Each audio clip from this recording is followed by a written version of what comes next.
So this week for the Ryersonian, I'm doing a story on Kathleen Wynn's recent announcement to pledge $800,000 for a joint project with Ryerson. And the project will create 120 jobs in the high-tech sector for social sciences and humanities graduates. And I'm joined by Rick Miner. Hello. He's the former president of Seneca College, and he's author of a 2014 report about the mismatch between the job market and the workforce called the Great Canadian Skills Mismatch. And he's here to talk about what the future holds for social sciences and humanities graduates in terms of jobs. So thank you for joining me. Pleasure. All right, so to start off, what's your reaction to the announcement? It's a very good first step. I mean, 120 jobs is good, but we probably need 100,000 new jobs. But one of the big problems we have not done particularly well in post-secondary is link a good broad general education with a technical education that allow people to prepare for the workforce. And that's exactly what this is going after. Taking the social science and humanities grads, providing them with some technical expertise and get them ready for the job market. Okay, so do you believe this is the correct response for the unemployed and underemployed youth, or do you think we should be looking at perhaps future jobs that aren't existing yet? I think it is one response. I think there's a lot more we could do. Our labor market information system is not particularly good, so if somebody even wanted to kind of gear their career towards jobs in the future, they'd be hard-pressed to use that data. Also, we've created a post-secondary system that tends to be too linear. We ask kids in grade 10 to decide whether they're going to university or going to college, and they're about 6-7 years away from graduation, which is too long to really predict what the jobs of the future or the evolving jobs are going to be. And we got to find better ways of shortening that timeline so people maybe can do what their heart tells them they should do, but they can also prepare for careers. Okay, so you mentioned that the universities perhaps aren't preparing for the job market as well. What do you think the universities could do?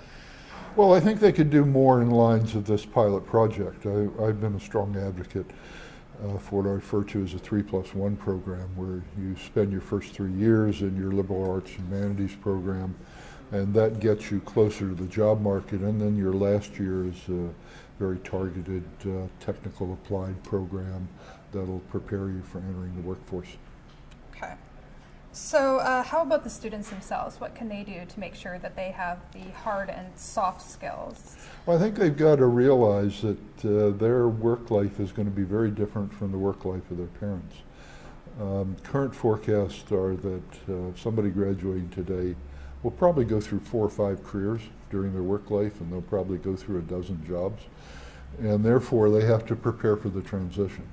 So obtaining and maintaining your employability and literacy skills is absolutely critical, because with each one of those career shifts, you typically have some type of educational or training experience.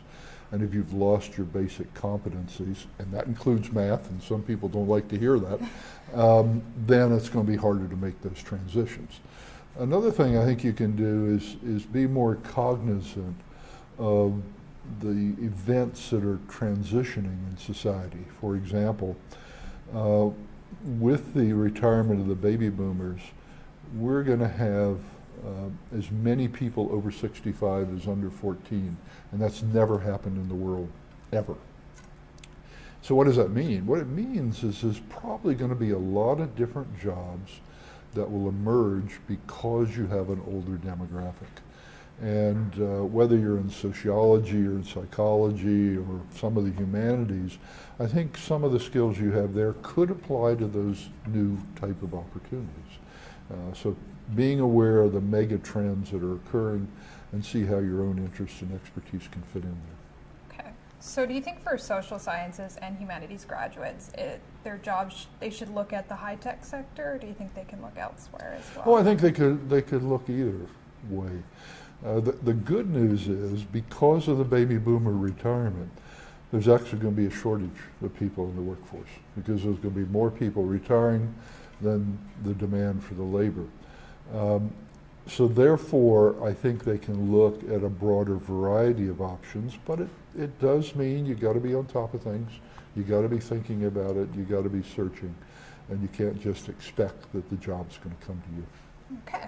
And so I know we mentioned it a little bit before, but how do you prepare for jobs that don't even exist yet? That's a tough one. I mean, we've never been very good at predicting what the jobs of the future are. So let's accept that. But I think you can prepare for them by obtaining and maintaining basic employability and literacy skills, by being actively involved in understanding what's happening in the job market, picking up on trends that you observe. For example, the other day I ran across a new job I'd never heard of before, Certified Professional Seniors Advisor. And what does it mean? It means that a lot of the seniors are transitioning into retirement and they're looking for people to help them sell their house, to downsize their houses through furniture, to change their insurance requirements, to change their modes of transportation, and they're willing to pay somebody to help them do that. So that's a whole new career, which you don't need extremely high technical knowledge. Maybe social and interpersonal skills might be more important there, and that's something somebody from social science, humanities might well move into. All right, so last question. Yeah. What advice would you give to the government to help prepare future students who are going into social sciences and humanities, and what advice would you give to future students? Well, for the government, you got to fix the labor market information system. You can't expect students and their parents to make good career decisions if they really don't have the data to do it. Second, I think they need to think about supporting programs that do provide basic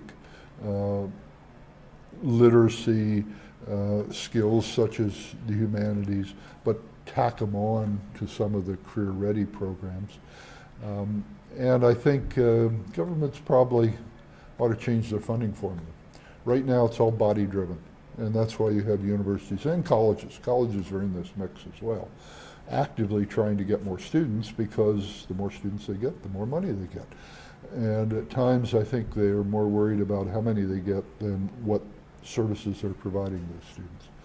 For students, I think you look around early on and better understand what your employment and training options are. The research shows that over the next couple decades there's going to be a higher demand for technical and applied skills. And that doesn't mean you have to give up your dreams, but it does mean that if you're a betting person, you're going to bet on getting and maintaining that type of expertise as part of whatever you want to do educationally. All right. Well, that's all the time we have. I'm Alexa Huffman. Thank you so much for joining My me, pleasure. Rick. And check out the Ryersonian.ca and the paper on Wednesday for the full story.